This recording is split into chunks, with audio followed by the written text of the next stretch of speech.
Welcome to the Jiu-Jitsu Syndicate, episode number 1, The Professor. My first guest is Norman Bignall, professional martial artist who holds a black belt in multiple disciplines, as well as a second-degree black belt, almost third, in Brazilian Jiu-Jitsu. He is well-educated, a successful small business owner, entrepreneur, father of 2, faithful husband, most importantly, a disciple of the Lord. We have had several philosophical conversations on martial arts and self-defense. He's been teaching martial arts in several disciplines for decades. He runs a successful kids, adults, and teens self-defense program. Currently, he has a second-degree black belt under Edson Deniz, American Top Team. I'm actually one of his students and just got my brown belt from him 8 months ago. It's finally good to have you on the podcast. Numero uno, number 1. Welcome. Well, that was quite an introduction. Thank you for having me, and it's good to be here.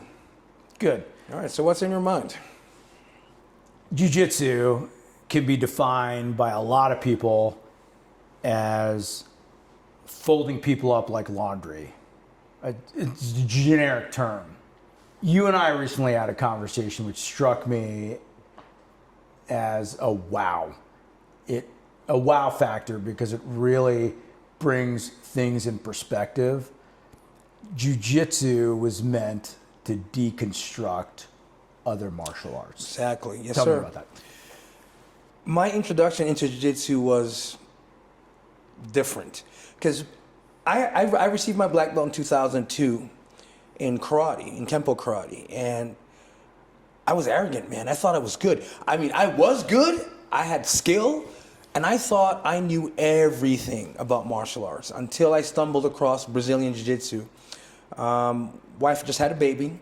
I was no longer able to train full-time in karate, and I was feeling kind of depressed about it because, it was time to go show off, and I had earned this black belt. I really wanted to go off and do stuff with it. I competed a little bit on a tournament scene, and it was okay. But my daughter was born, and I was not able to train anymore. And I had a buddy of mine that kept bothering me about this thing called Brazilian Jiu-Jitsu. And he kept telling me that I needed to go train this because, Norman, you have pretty good stand-up. There's this thing that the Brazilians have brought to America, and they're showcasing it, and I was living at the time in South Florida. And he wanted me to go check it out. Anyway, make a long story short, I did. And I was humbled from the very start. I knew nothing.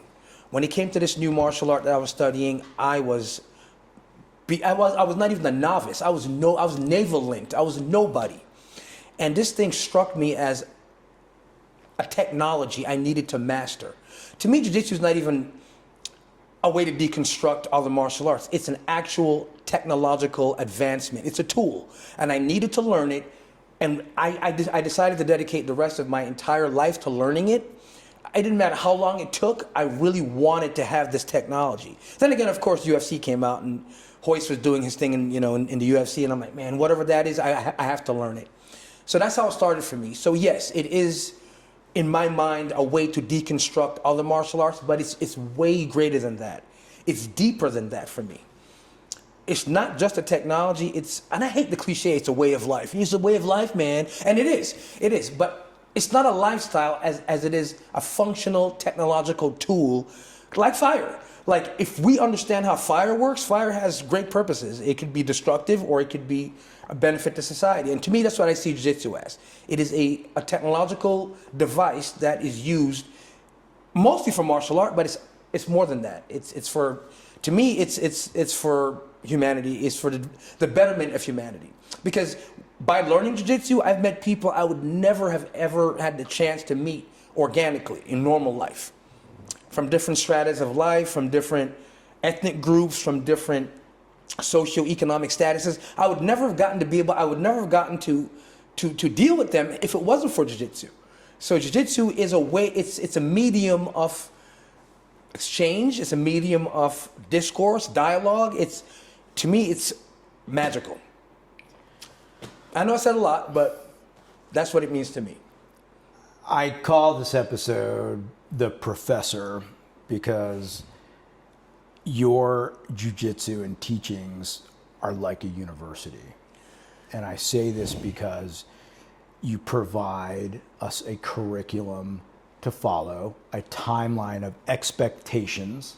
If we don't meet those expectations as your student, and I'm speaking personally, you know, we don't progress on where we want to go. We are stuck in a limbo until we know what we need to do. Take, for example, you're so much different in the rank systems than any other jiu-jitsu school. Well, I wouldn't say I'm different. We all share the same ranking structure. I mean, we go from white to black. I mean, what's different about that? I mean, it's the same thing. I see some schools, it's professor's discretion. You know as well as I know, Professor, there's white belts that have been white belts for 3-4 years. There's a specific blue belt that's very dear to me, and the uncle of my children, yeah, I'm calling you out, Greg, that was a blue belt for 15 years. By choice. That was by choice. That was not a function of the place in which he matriculated. That's just, he wanted to stay a blue belt. You can do that. Explain your curriculum. I hate that word. Okay. It's not a curriculum. Okay. There is no technical curriculum. In fact, there is no such thing as a curriculum in jiu-jitsu. Okay. BJJ is different, and that's what I liked about it. It's the fact that there is no set structure. It's professor's opinion. There should be guidelines, in my personal opinion, of what a student should be able to do and be competent and proficient at each level. But you can't really gauge it. The Randori is the real test, right? It's not like karate where there's kata and predefined movements that makes you good.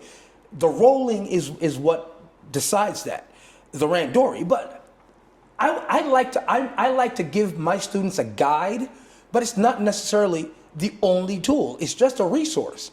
It's not the holy grail. You have to do this to get. No, of course not. It's a guideline. It's a resource. It's a tool that they can pull from to see where they're deficient or where they're proficient. That's it. Now, a lot of people are going to say, man, this guy's crazy. A curriculum and just listen, there is no curriculum. Each school is different in how they grade you and how they determine your skill. But the Randori demonstrates that perfectly. Put a guy in, let him roll, and you can tell. 100%. I don't think you can't fake that. No. You can't fake it. So I don't like. Yes, I have a guideline in which you should be able to do this at per rank. However, that is not the basis in which I evaluate you. It's not etched in stone, right? For example, you don't need 19, 20, 30 techniques in order to move from this rank to this rank. I would like it if you're able to perform that, but man, if you're taking backs and necks at will, that says it all for me. The Randori decides. However, I still like to have commonalities between people. A blue belt should be able to perform this, and this. And I should be able to reproduce that all the way down the line. And that's kind of how I look at it. You just created, or you just promoted, how many black belts? Five black belts? No, please. Don't do that. Four black belts, Doc.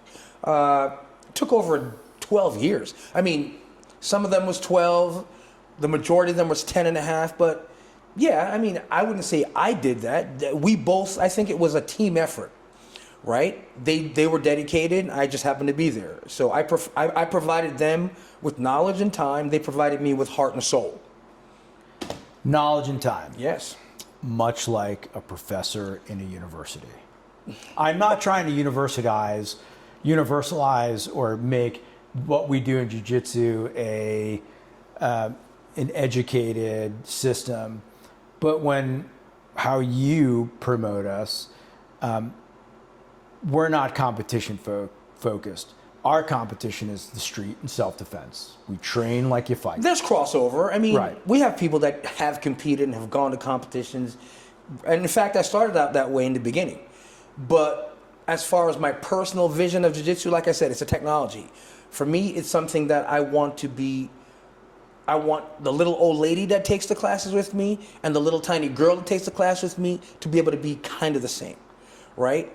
I want somebody who's feeble and fragile to do what somebody who's powerful and boisterous can do. I don't want it to be only geared into one section, competition only. That's great, and I have many. My professor is a big time competition guy, and I love him for it. I think he's great, and I'm his biggest fan. Edson, if you're out there, I'm your biggest fan. I'm #1 fan of him. However, I was never him, and what I don't want from my students is to be anybody but themselves. Which is I try to make our school where you can be yourself. I don't need you to try to be another Hickson or another Roy Dean or not. Just be you. Be yourself. And I'll be happy with that. You don't have to compete for me to see your worth. And if that's what you want to do, go ahead. But I don't need that to evaluate you. That's just not what I can see it in other ways. That's just my personal take on it. Tell me some of those ways. Man, that's a broad question. Okay, it depends. So let's say I have a child that comes to me and the parents bring him in and he's very self-conscious. He's introverted. He's been picked on. He's been bullied. And if this child stays with me for any length of time, I would like to see him confident. I would like to see him bold. I would like to see him be able to de-escalate and walk away from a situation that he normally would be probably incentivized to fight in that situation. But the way I can evaluate a student's progress in that case, in that scenario, is did he learn enough to know his worth? Am I strong enough to not have to fight this person? Am I competent enough to know in myself that I could handle him, but I choose not to? That to me is success in a student. If I have a person that comes in and they have, let's say they have many injuries, and this person's able to produce work from year to year to year without quitting and demonstrate good technique, demonstrate heart, demonstrate diligence and competence, I consider that a victory. I consider those things worthy of promotion. I don't need them to have to go out and stand on the stage and win medals to see their worth. Show me your dedication, show me your heart, and the rest we can work with. That's just how I see it. There's a lot more to it, but it's I don't need what every other school needs to identify a student that is capable of doing what I want them to do in jiu-jitsu. I mean, I was the worst, to me, in my personal opinion, I was the worst jiu-jitsu student. I was slow. I could barely understand half the stuff that was going on. I was terrible. Find that incredibly hard to believe. No, I couldn't finish the workouts. I had asthma problems. I was weak. Jiu-jitsu's made me stronger. Now I'm in the gym. I'm doing things I would never have been able to do before because of jiu-jitsu. If my teacher had given up on me because I was not like his other students, I mean, my brothers are better than I ever been. I've got guys that come from Edson's line that are incredible. I was nothing like those guys, you know, but yet he saw something in me, and he always told me that, you know, that he saw it in me. I didn't see it in myself, but he did. And based on his evaluation of me, here I am today. So now I want to do the same thing for the people that are not incredibly gifted at competition or incredibly gifted at X and X amount of techniques. I see that in them, and I would like that to be their legacy. The fact that I believe in them and that I see things in them that they don't see in themselves. You don't have to be a great technician for me to be able to promote you. You have to be good, you have to be competent, you have to be able to be proficient, but you don't have to be spectacular. Do you understand? Yeah. You don't have to be perfect. You just have to be good. And that's just how I see it. And jiu-jitsu, the Randori really does it all. I mean, if you train somebody and roll them, that shows you exactly who they are right then and there. I mean, it's not that difficult. I agree with that, 100%. What specifically are you looking for in a Randori that is going to tell you, hey, I don't think this guy's ready yet, or what is it about you that says he needs 6 more months. I need to give him 6 more months. He needs another month. Okay, good question. Child or adult? Adult. Okay. Male or female? Male. Okay.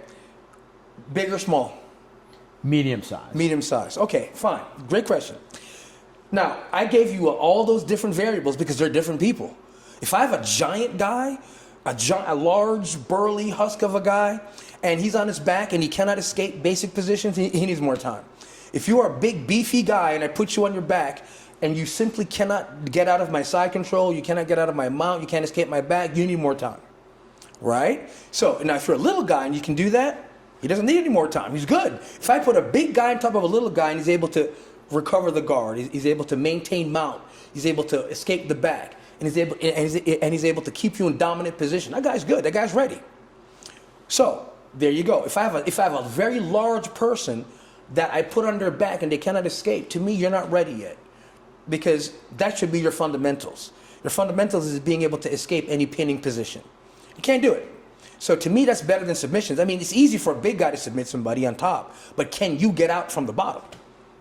So the way I can tell if somebody needs more time or not is if I put you into situations that are live situations and I'm pinning you, can you escape the pinning positions?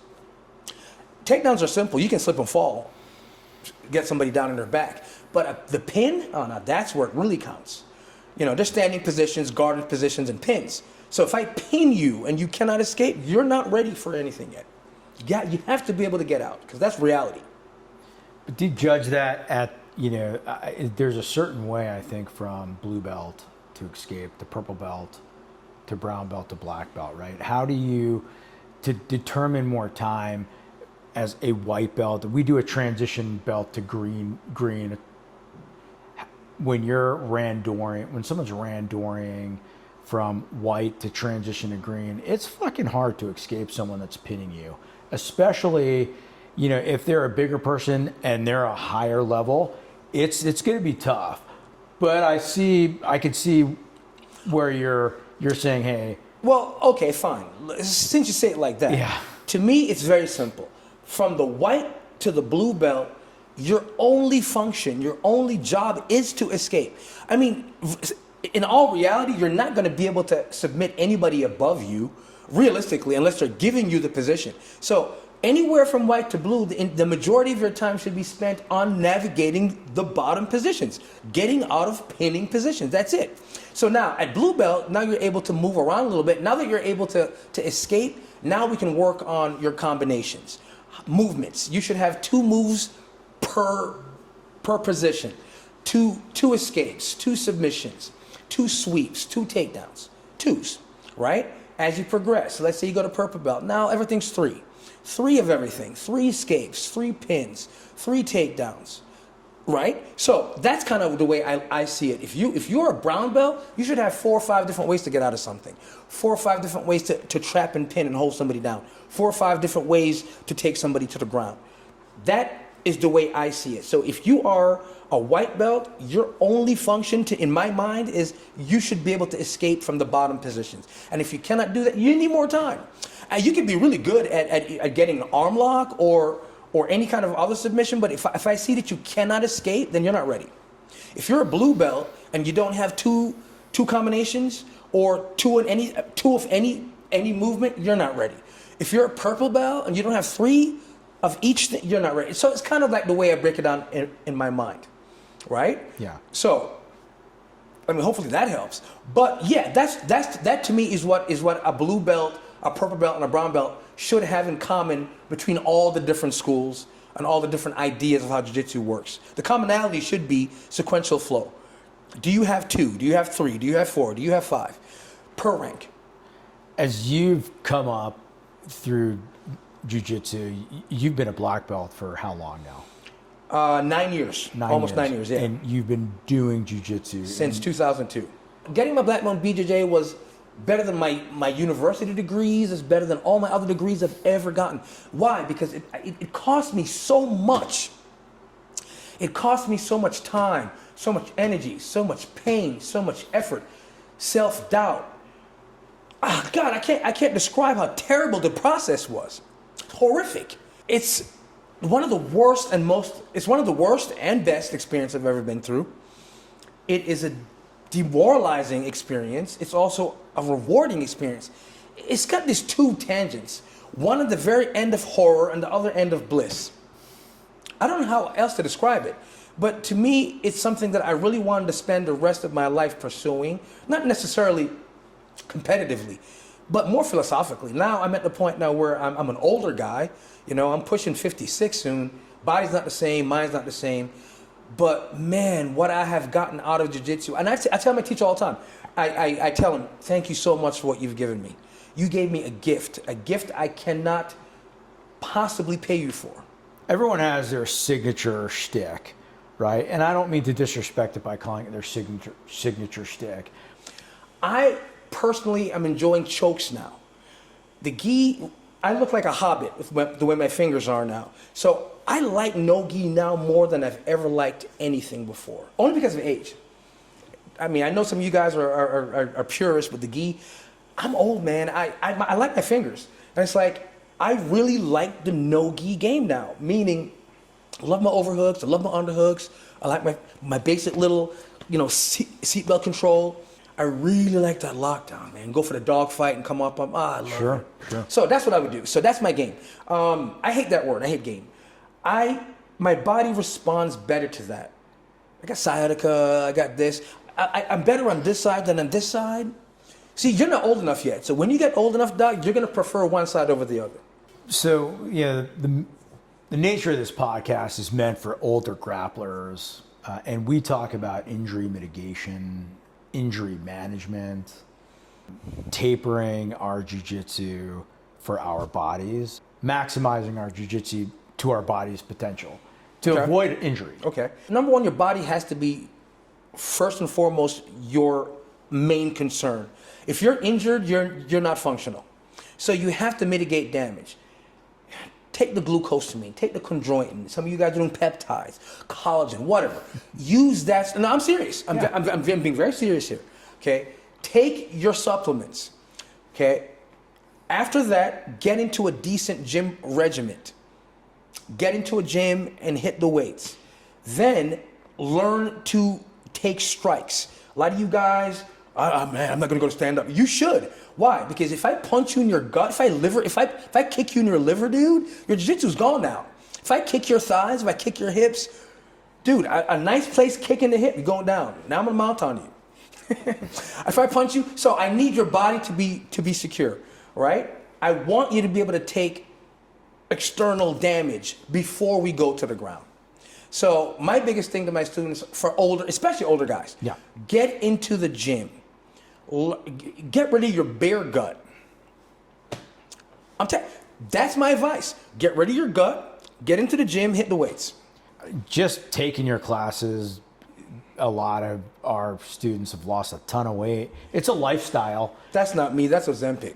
Ozempic. That's not me, that's Ozempic, Doc. But on that same note, jiu-jitsu makes you want to be healthy. There's newbie gains, Doc. So everybody that comes in that's fat, the newbie gains, it's just like the gym. You come in if you're chubby, year one, you'll shed the weight. But then you're still chubby. So you got to do other things. Right. Got to run, you got to swim, you got to, right. But it does, jiu-jitsu, well, for me, it does make me want to eat right, get my sleep, treat my body right. It took me late, but injury mitigation, knowing my body, because I don't want to suck the night of an Randori. I don't want to not be able to escape out of Professor Josh's mouth. He's heavy. He is. Right? So for me, and maybe for other people, I think jiu-jitsu makes you want to be healthy because it makes you not want to have that bad day on the mat. And you're going to have to. Here's the thing, right? The more you do something, the more you're going to realize there's more bad days than good days. But what I mean by that is, what am I trying to see when I'm evaluating somebody rolling? When I look at you rolling at the brown belt level and you're getting smashed down by some guy, if you're able to escape and get to the top, that's all I really want. I mean, you don't even have to finish him. You just have to be able to keep him from finishing you. And that's kind of how I look at it. Because, again, I come from a striking background. First, I've been doing martial arts since I was 11 years old. And I've been getting kicked and punched since 11. Right? So I kind of like it. I kind of like getting hit, punch and kick. It wakes me up a little bit. But now when you apply that to jiu-jitsu, to the grappling realm, I feel that if my body is strong enough, I can survive your heavy pressure.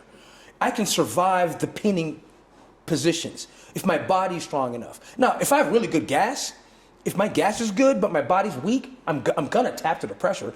And then, oh no, you can't do that. And those guys are like, don't tap to pressure tap. Then if you don't want to pressure tap, you got to get a stronger body. It's that simple. Yeah, I agree. That's so a true statement. if you don't want to tap from pressure, get a stronger body, and then you can survive the bottom pinning positions longer, right? But you have to have the strong body to do it, and that's what I'm learning now. So as I get older, I want to be stronger physically for jiu-jitsu. And like you said before, jiu-jitsu makes you want to get better. I do, because I don't mind being smashed. Actually, now it's like I kind of want to be smashed. I know it's crazy. I know it sounds totally crazy. But now I want all the bottom positions. Please mount me. Please choke me. Please. Because I want to see how much I can take before I have to tap. Yeah, Does that make any sense? I almost like getting a beat down on the bottom, because I know there's not much a person's going to do to me if I'm on the bottom now with my ability of defense. And there's not much someone's going to be able to do to me, especially if they're untrained. The ability to sweep them at I don't want to be cocky. There's always freaks out there. I'm never at that point where I think I'm too good. So I always assume somebody's more dangerous than I am. So what I mean by that is I still want to be put in all the bad positions so I can learn, but I never ever assume. So there's always that one guy that's going to get you. Always. So I keep that in my mind, that no matter how much you train, there's always somebody better than you out there somewhere. That's what let me clarify. For me, it's like, hey, I'm at the point now in my jiu-jitsu where I'm very comfortable being uncomfortable on the bottom. I wouldn't say I'm ever comfortable. Something I just have to tolerate. I don't like being uncomfortable, but I need it, right? I need that, to be honest. You got to be truthful. And like I said before, man, there's always somebody better, and there's always something that they can teach you. What I like about the way you teach us and the way we do jiu-jitsu, you add some component of striking with your jiu-jitsu and being able to, the K guard and certain guards that you've taught us that, hey, if you're on the ground and that should be a last resort, K guard mitigates punches, and at least you're teaching me the ability to take a punch on the bottom and do what I can to reverse it or survive. Well, those classes are not the most fun, because every time I do a class that has weapons in it, most people generally, I just want to roll, I want to train. I'm like, okay, great, wonderful. Whenever I bring on a knife, oh man, whenever it's time I'm doing technical combination, I just want to roll. So, Doc, don't act like people love that part of the class. They hate it. In fact, my wife is one of the people that despises it's not pleasant. Most of the stuff that I do when it comes to street martial arts. To me, it's like this. I've seen stories of really proficient sport jiu-jitsu guys getting beat down at a gas and sip on a Saturday night from some drunk dude that didn't comply with them and just laid them wasted with a beer bottle, right? I don't want to hear that. I don't want to hear that you got beat down because I didn't provide you with the best training tools possible. Sure. Now, don't get me wrong. If you want sport, that's fine. We do some of that. But to me, my biggest concern is for the people, for law enforcement guys, people that deploy, people that have to use this stuff for real. I used to work loss prevention. I had a bunch of guys that did loss prevention. We used that stuff for real, and it worked. You actually left Costco as like in executive level management, right? I wouldn't say executive. I was mid-level man. I was naval-int. I was middle-level management. I was middle tier. I was with them forever. Great company. I mean, most of my guys in the beginning came from Costco. We had one of the most, I would say, the most safest stores possible, because that's not the place you want to come to and act a fool and run amok. You know what I'm talking about? Yeah. Our guys are very trained. But I saw a lot there, and I was able to put some of those things into effect in great detail there, and that's where I got most of my experience, believe it or not. Like I said, FedEx drivers, UPS guys, all the big brawly guys are like, what's he gonna do? Okay, let's just come by a little bit and we'll talk about it. Come over to the dojo and we'll work it out. And that happened. So a lot of the guys that thought jiu-jitsu was not real, because I'm 5'6", I was a $150 back then. Now I'm like a 180 now, but back then I was a $150, and they're like, what's this little guy gonna do to me? After a while, when you take him down, wrap him up, they get convinced, and that's kind of how it started, right?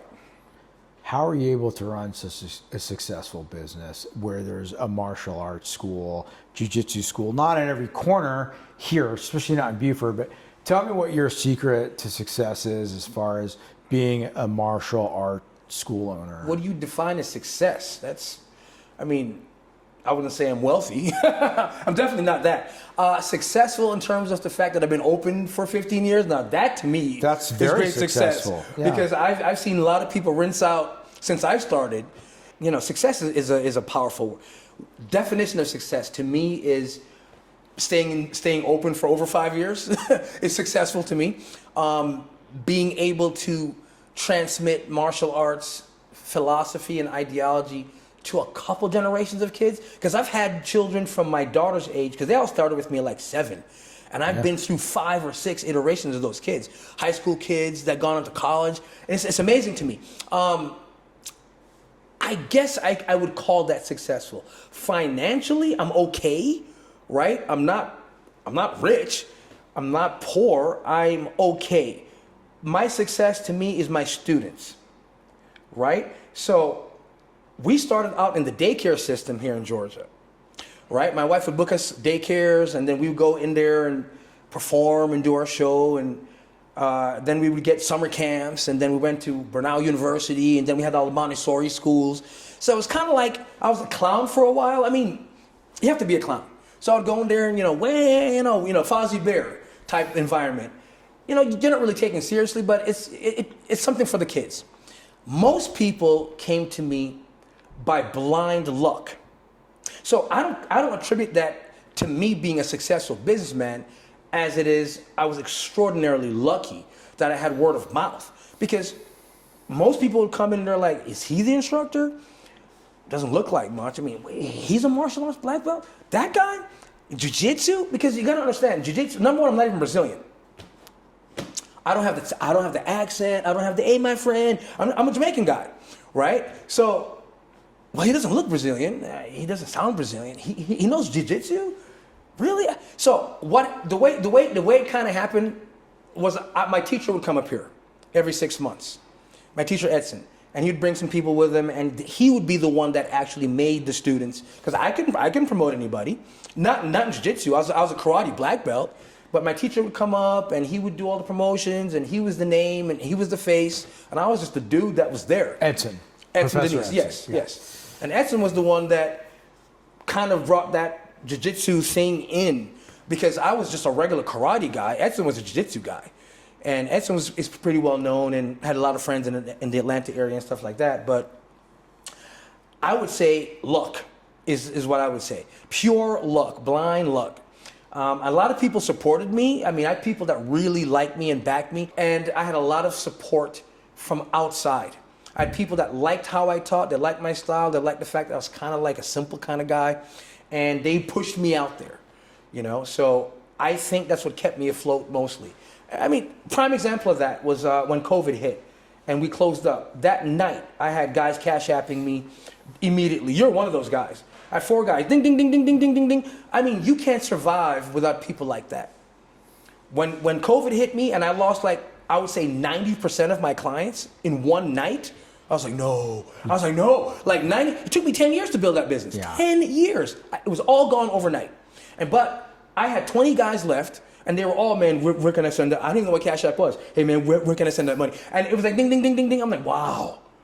Next thing I know, there's guys in my garage keeping me afloat. It was beautiful. So I would say pure luck and some decent people. That's the success. That's the secret of success. I was a lucky guy. I love it. I'm one of your biggest fans. I know. Trust me, you're the one I'm talking about, getting the Cash App from that night when we got shut down. I was sweating bullets. I'm like, man, it's over. I was in tears. I was crying. I'm like, man, because I'm thinking of all the little kiddies that are now gone. I'm thinking the guys I'm supposed to give black belts to, I'm never going to be able to do it. And I'm like, I don't understand. I'm like, I don't know how I'm going to how is this going to work? I literally sat there in a puddle, a big mess, sitting here like, it's over. It's done. And now 5 years later, I'm still here. Norman, Edson Denise, how did you meet him, and where'd you start training jiu-jitsu? Edson Denise, my God, man. I was standing outside one of his friend's dojo, a judo guy that he was borrowing the space from. He didn't even have his own place yet. And it was like about I would say about 10:30 at night in Fort Lauderdale, and there's a bunch of us, all these dudes in board shorts. I'm like, what kind of dojo is this? All these guys are wearing shorts. Where's the uniform? Right? They're all outside with surfboards on, like surf shorts and skateboards. And Edson pulls up in a Mazda MPV, and they're like, man, my buddy Tony, the guy that brought me in, was like, man, that's the instructor. That's Edson Denise. So you were in Florida at the time? Yes, okay. South Florida. And I was approached by a friend of mine at Costco where I worked. This was 2002? This was 2002, okay. Right? And I'm like, okay, all right, sure, yeah, I'll go. So anyway, I'm expecting this gigantic monster dude. Because, I mean, the reputation that people are saying, oh, he's incredible, he's really gifted, man, he's really good. Now, I had no idea that that's the guy that was dealing with BJ Penn. That there's an entire story based on that. BJ Penn was the guy that apparently was the first American to ever win the Mundials or whatever. Yeah. Well, it turns out that Edson was one of those guys. So I'm not going to say what happened, but read the book. BJ has that in his book, and I'm not talking about it, but it's there. Anyway, so that was the guy. They brought him up to America to create an American top team. They had a Brazilian one. They're doing an American one. So when I met the guy, I'm like, this guy's a kid. He's young. Like, he's the teacher? So, yeah, I'm like, okay, all right. So I didn't know what to expect when I first met him. He's just a young kid. And apparently he worked in the mornings and then he taught at night. So, okay. So we went to the class and I loved it from that very first moment I met him. I knew I was hooked. I was hooked on him. Not just the jiu-jitsu, but him, the way he did it, the way he moved, everything about it. I mean, everything about the guy. I understand. Listen, yeah, I love my professor. I absolutely love him. And it's like, not just me, but all the guys that came from Edson's line, we all love him. He's a very unusual person. You know, not only is he gifted with martial arts, he's a genuinely funny, warm human being. I don't think there's anything I wouldn't do for him. I love the guy. So after I met him and he started teaching me jiu-jitsu, I realized I sucked. And I did not deserve to be anywhere near that guy. The stuff that he could do, I could never replicate. The stuff that the other people were doing, I was not able to do. And I'm sitting there with an inhaler dying 90% of every class because I had asthma. And all the movements and all the running and all the warm-ups, I could not. I'm sitting here dying. And he didn't really care. He's like, hey, man, you got to figure that out. No mercy. He's like, look, jiu-jitsu, he goes, whatever you're weak at, jiu-jitsu will solve it.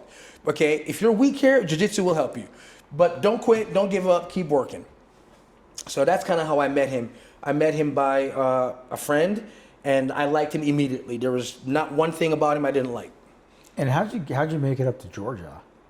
How did he make it up to Georgia? How did you make it up from leaving South Florida? 3 hurricanes back-to-back one weekend. We got hit with, it was 2 hurricanes, Georges and another one that weekend. And I was done with it at that point. We were out of power. We were in gasoline rations. The nearest gas resource was in Duval County, which is Jacksonville area. My little daughter at the time was saying, Daddy, when's the light gonna come back on? I'm like, man, this sucks. People are running outside at 3 o'clock in the morning. Cops are stopping you on the road because you shouldn't be on the road after a certain hour. There's curfew. I'm like, yeah, we're done. I had to get out of there. So Costco had made a new location in Beaufort, someplace I never heard of. Wow. I never even heard of it. To me, Georgia was Dukes of Hazzard. You know, people swinging on trees, generally jumping over bridges. I had never been there. No, that's not true. I came to Georgia once in '96 for the Olympics. But I was only downtown, and I'm not a fan. I mean, sorry, but I'm not a fan of that city. I don't like Georgia. I know, I love Georgia. I don't like Atlanta. How about that? I don't think there's a lot of people now. I'm not a fan. I hate all the peaches. Every road's named Peach. No good for me. But I do like the outskirts and the suburbs. I loved it. My wife had a friend up here, Brazilian. They had moved up here and they invited us up for a weekend. I came up and I fell in love with the place immediately. I'm like, this is not what I thought it was. It didn't look like I thought, and I knew I could live here. I'm like, yeah, I'm gonna move. So '06, I came up here and I stopped training with my teacher at that point. And I actually ran into him by total accident. He was up here doing a money fight in Alpharetta. Edson? Yes. Okay. He's like, Norman, where are you in Georgia? I'm like, I'm Lawrenceville, Beaufort.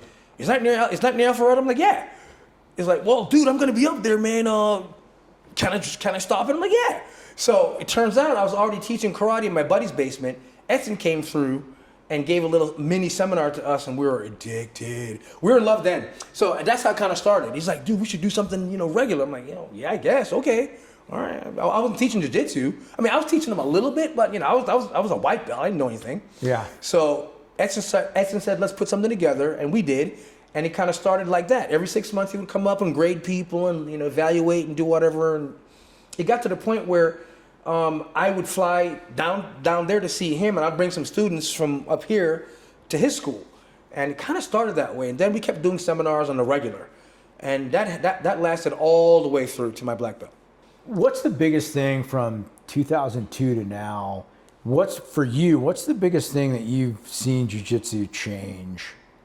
Oh man, that's a big, wow. There's a paradigm shift. So for you, for someone to say there's a paradigm shift, there could be paradigm shifts, a lot of paradigm shifts as things change. But what's the biggest paradigm shift? The proliferation of information. That's the number one. Because when I started, there was no internet. You have one technique, and I'm looking through Black Belt magazine at the back where it says Panther Productions, and you're trying to get a tape of some dude doing a move. Now, Bambolo, and there's 15,000 search engines on this one move. Back then, there was no such thing. Your professor showed you a move, that's all you had. There was no cameras. Now we have GoPros. Back then, I had like a bloggy camera, a little bloggy. Remember those? I've got one in mint condition. Yeah. I'll sell it. Mint condition, bloggy, mint. Only use once. On a side Drop note, twice, only use once. He's got an HCK brown belt. I do. That is vintage. I do. It's vintage. And it is beautiful. It's mangled, it's gnarled. But let me tell you, what has changed in jiu-jitsu is access to information. Everybody knows what it is now. At least they think they know what it is. But what I'm saying is back then, we had no source other than our professors and some cheesy black belt magazine that only came out once a month or with whatever. And I think I had like almost every magazine they ever made at Barnes & Nobles. I mean, I literally have stacks at home. Like, ask my wife. Stack. I've got every configuration of moves I was a student, dude. I studied everything. But now it's all databased out on the internet. That's what's changed. What do you think's changed about? In a way, I feel jiu-jitsu's been bastardized to a certain extent. Okay, there's that. All right, Doc. Everything's bastardized. I mean, think about it. Who invented anything? So let's not even go into that route. Oh God, here we go down the rabbit hole. Woo, here we go. Okay, everything is a bastardization. Everything. Okay. For example, the Gracies, they took judo that was taught to them, they changed it. They bastardized judo. I mean, and the judo that was originally taught, they changed it from the way the Indians taught it, because it came from India, right? Yeah. So everything, it's just the evolution of things. Things are going to change. People, we're not robots. We're going to think outside the box. We're going to create stuff. I think we can all coexist. I mean, there's no one right way to do something. I mean, how many different ways can you make fire? Lots of different ways, still fire. So I don't think there's any one system that's better than any other system. I think whatever works for you, whatever works for your body type, whatever gives you enjoyment, I think that's the root of it is just basic enjoyment. Do you like what you're doing? If you don't like 10th Planet, get out. If you don't like Gracie Baja, get out. If you don't like Alliance, get out. I don't think you should badmouth anybody else's style, though. Yeah, I agree. Right? I don't like that. I think that's rude. I think we should give credit to the progenitors, to the people that created stuff. They should get their flowers. But I don't think, I mean, there's people calling people out now. This guy's only a purple belt. If you compare him to today versus, dude, really? I mean, that's like calling my father a purple belt because he can't lift weights the way I can. It's my father. It's just you shouldn't compare those things. Now I understand there's metrics that you have to have. But I also believe in giving respect to those that came before us. Sure. So I think there's room for everybody's style of jiu-jitsu. Personal opinion, that's all. No, I think it's great. I agree 100%. What would you say to the hobbyist? I don't think there's such a thing as a hobbyist. I think there's non-competitors, but I know hobbyists that train 6 days a week. What's the difference between that guy and the competitor that trains 6 days a week? He just doesn't want to compete with it. But there's guys right now that are hobbyists that will trash competitors. Trash them. I know a guy right now, RJ, that will run through you, and he doesn't even, he's like, the guy trained, okay, prime example, okay, fine. I'll put my money where my mouth is. I know a guy right now who would classify as a hobbyist that will give any competitor, any known guy right now a really good run. And you tell me I'm lying. No. I'm talking about guys that go to Uncle Dwayne. I'm talking about guys that go to proficient competitive schools. This guy will run through you. I'm not saying he's going to win everyone, but I'll say 7 out of 10. Gosh. And he's a hobbyist. Sure. So don't tell me that. So I think I don't like calling you guys hobbyists. I call you competitors and non-competitors. How about that? Yeah, that's a good way. Because you put 6 days a week on the bag. You don't compete. No. I mean, dude, you train. Look at your ears. I don't even have those ears. I've been wanting those ears for 20 years. I can't get those ears, and you got those ears faster than I could. So don't tell me that. That's from getting smashed. I've been smashed, and really? I've been put underneath heavy guys since day one. I don't have those ears. Greg, I hate you. So there you go. So Doc, that's a valid question. I don't see it as hobbyists or not. I see it as competitors and non-competitors. Yeah.